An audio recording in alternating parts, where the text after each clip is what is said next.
वंदे पुरुषोत्तम। 15 फरवरी सन 1948 की बात है। श्री ठाकुर जी दोपहर में बड़ाल बंगले के आम के पेड़ के नीचे आकर बैठे हैं। आज सरस्वती पूजा है। इस अवसर पर कोलकाता और विभिन्न स्थानों से कई लोग आए हैं।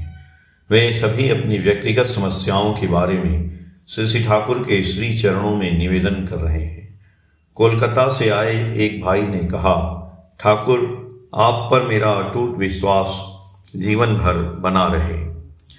श्री ठाकुर जी बोले कि आम के पेड़ को कटहल का पेड़ मत कहो।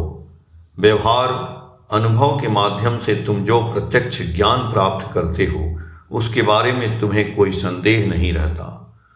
उषा निशा में मंत्र साधन, सुबह शाम मंत्र का अभ्यास, चलते फिरते जप, यथा समय इष्ट निर्देश यानी समय पर गुरु के निर्देशों का पालन, मूर्त रूप देना ही है तप। इन कुछ बातों को याद रखकर एक जिद्दी व्यक्ति की तरह लगे रहो, चाहे कितनी भी कठिनाई हो। जो करणीय यानी करने योग्य है उसे करने से कभी पीछे मत हटो। उचित कर्म से बड़ा कोई शिक्षक नहीं होता। कर्म के माध्यम से जो बोध और विश्वास उत्पन्न होता है वह बहुत अडिग होता है। दूसरों के विपरीत प्रचार से वह डगमगाता नहीं है। मैं तुम्हारे लिए जो कुछ भी करूं वह तुम्हारी संपत्ति नहीं है।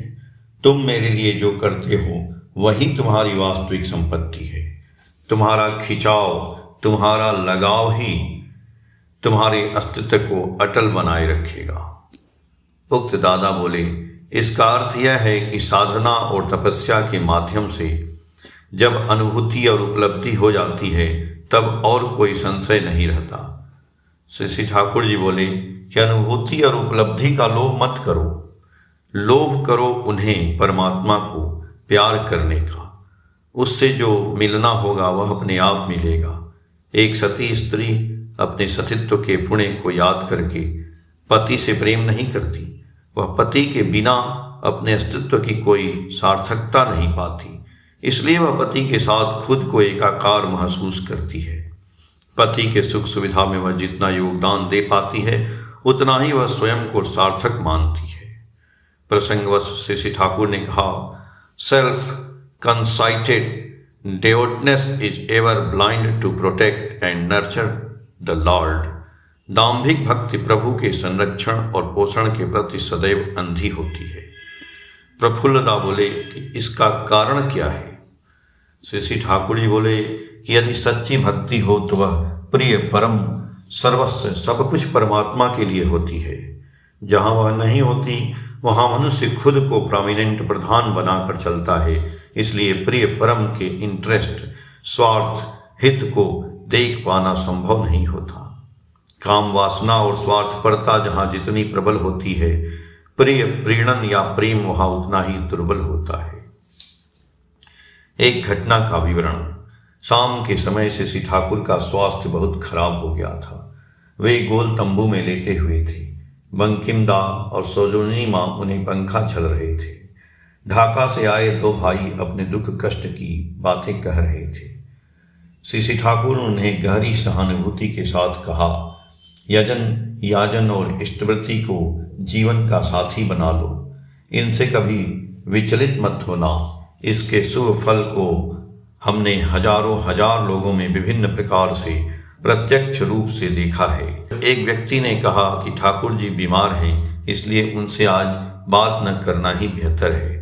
तो ठाकुर जी ने उत्तर दिया, नहीं नहीं, उन्हें बोलने दो। मुझसे ज़्यादा कष्ट उन्हें हो रहा है। अगर मुझसे बात करके उन्हें थोड़ी शांति मिलती है तो उन्हें बोलने दो। इसके बाद ठाकुर जी ने धैर्यपूर्वक उनकी बातें सुनी और उन्हें आवश्यक निर्देश दिए। 16 फरवरी सन 1948 की बात है। ठाकुर जी सुबह एक आम के पेड़ के नीचे बैठे थे। तभी सुधीर दादास और राधा रमण दा जोआरदार वहाँ आए। ठाकुर जी से उन्होंने कहा कि देवघर में लकड़ी की चीज़ें बहुत महंगी हैं। उन्होंने सुझाव दिया कि यदि कोलकाता से सस्ती लकड़ी मंगवा कर यहाँ चीज़ें बनाई और बेची जाएं तो अच्छी कमाई हो सकती है। इससे न केवल लाभ होगा बल्कि कई लोगों का गुजारा भी होगा। उन्होंने यह भी कहा कि जरूरी नहीं कि लकड़ी कोलकाता से ही आए, अगर पास में कहीं सस्ते पेड़ मिलें तो वहां से भी लिया जा सकता है। ठाकुर जी ने जीवन जीने के दृष्टिकोण पर एक बहुत गहरी बात कही। हम बस लकीर के फकीर बनकर परंपरागत रूप से चलते हैं, हम अपना दिमाग नहीं लगाते। हमें यह सोचना चाहिए कि हमारे परिवेश इन्वायरमेंट की ज़रूरत क्या है और उसे कैसे पूरा किया जा सकता है। इसी सोच से नवाचार इनोवेशन का जन्म होता है। स्वतंत्र रूप से कुछ करके लोगों की सुविधा बढ़ाते हुए खुद ही लाभ कमाया जा सकता है। अगर हमें सही ढंग से चलना आता हो तो परिस्थितियों के दबाव में हमारा भला ही होगा, बुरा नहीं। सुधीर दा बोले कि परिस्थिति के दबाव में आकर कई लोग बेईमानी या गलत रास्तों का सहारा लेते हैं।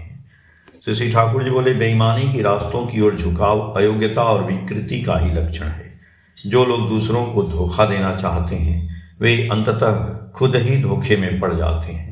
गलत तरीके से चलने के लिए भी बुद्धि लगानी पड़ती है और सही तरीके से चलने के लिए भी बुद्धि की आवश्यकता होती है।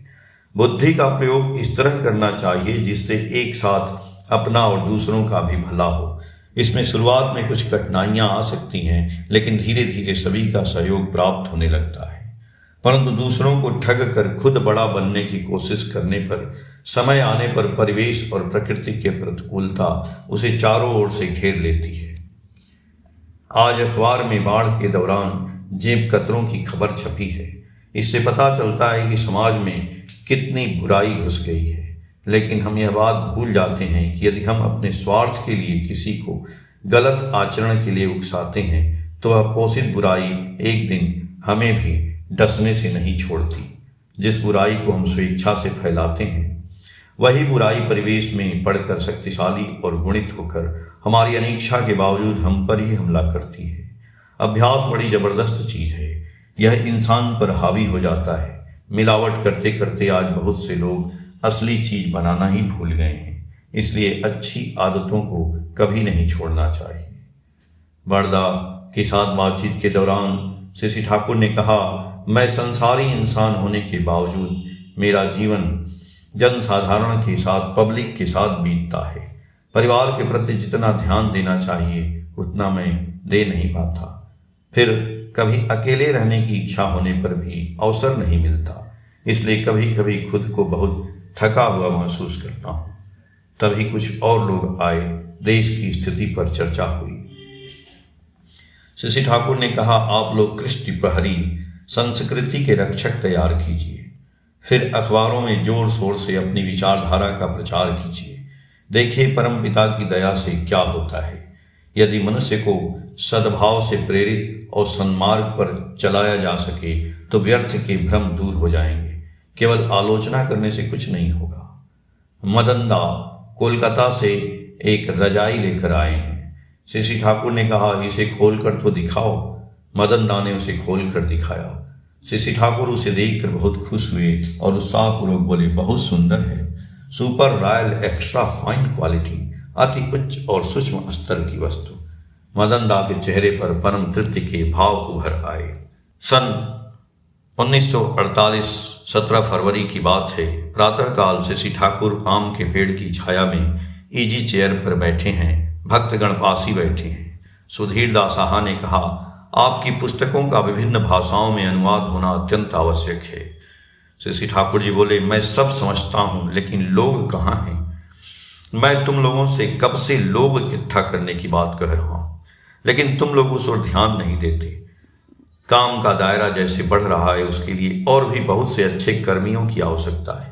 कुछ कर्मियों को यहाँ रख कर लिखने पढ़ने का काम करना होगा और एक दल ऐसा चाहिए जो बाहर जाकर किसी भी समाज में सफलतापूर्वक काम कर सके। उनमें याचन, वक्तृता और विषम लोगों तथा विषम स्थितियों को नियंत्रित करने के गुण होने चाहिए। उनकी इष्टप्राणता, सेवा बुद्धि, बुद्धिमत्ता, सहानुभूति, चरित्र और व्यवहार ऐसा होना चाहिए जिसे देखकर लोग और प्रेरित हो उठें।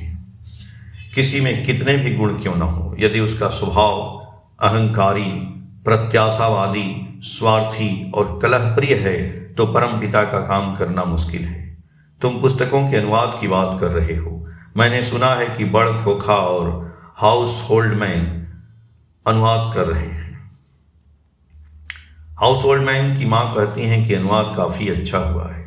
भाषा के बोध, शब्दों की अनुभूति और उद्देश्य को पकड़ लेने पर फिर कोई असुविधा नहीं होती। सुधीर दा बोले, आप जिस तरह के लोग जुटाने की बात कह रहे हैं उसके लिए बहुत मेहनत करनी पड़ती है, लेकिन नौकरी करने के कारण ज़्यादा समय नहीं मिल पाता। प्रफुल्ल दा बोले, ऋत्विकों को नौकरी न करनी पड़े इसीलिए तो श्री ठाकुर ने ऋत्विकी का विधान दिया है। श्री ठाकुर जी बोले, ऋत्विकी को अच्छी तरह चलाने से बहुत सी समस्याओं का समाधान हो जाएगा। तुम लोग यजमानों के पीछे श्रम करो, देखना कि वे एडजस्टेड, सुनियंत्रित बने और अच्छी तरह खड़े हो सके। फिर वे भी अपनी सामर्थ्य के अनुसार नियमित रूप से तुम्हारी भरण पोषण की व्यवस्था करेंगे। इसी पारस्परिकता के माध्यम से ही सब बड़े होंगे। यदि तुम्हें नौकरी नहीं करनी पड़ेगी तो तुम पूरे मन प्राण से इस कार्य को कर सकोगे। तब तुम्हें नज़रबंदी की स्थिति में नहीं रहना पड़ेगा। प्रसंगवश श्री ठाकुर ने कहा, अच्छाई का कोई अंत नहीं है। मैं चाहता हूँ कि तुम और भी अच्छे बनो, त्रुटिहीन बनो। इसलिए तुम चाहे जितने भी अच्छे बन जाओ, तुम्हारी कमियां देखने पर मैं तुम्हें डांटूंगा ही। हालांकि यह बात सही है कि बाहर तुम्हारे जैसे लोग कम ही मिलेंगे। किसी एक कर्मी की धन के प्रति आसक्ति के विषय में बात उठी।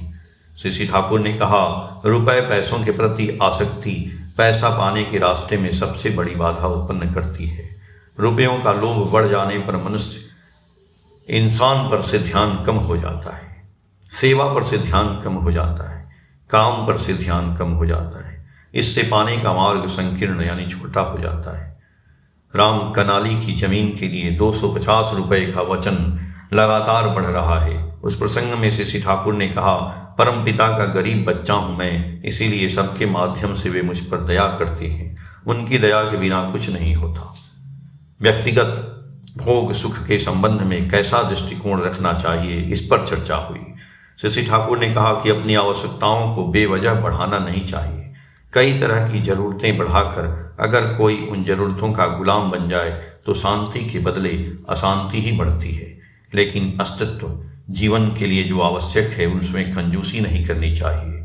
मनुष्य को वास्तविक सुख दूसरों को सुखी करने के माध्यम से मिलता है। इसलिए धन, सामर्थ्य और वस्तु सामग्री को इष्ट, ईश्वर, गुरु, परिवेश और प्रियजनों की तृप्ति के लिए जितना खर्च किया जा सके उतनी ही आत्म संतुष्टि मिलती है। बेशक यदि यह कार्य कृषि प्रत्याशा बदले में कुछ पाने की उम्मीद के साथ किया जाए तो बाद में क्षोभ, दुख या पछतावा भी पैदा हो सकता है। इसलिए निस्वार्थ भाव से करना चाहिए। परिवार और परिवेश की सेवा के समय विशेष रूप से ध्यान रखना चाहिए कि वह सेवा उचित और सत्य का पोषण करने वाली हो।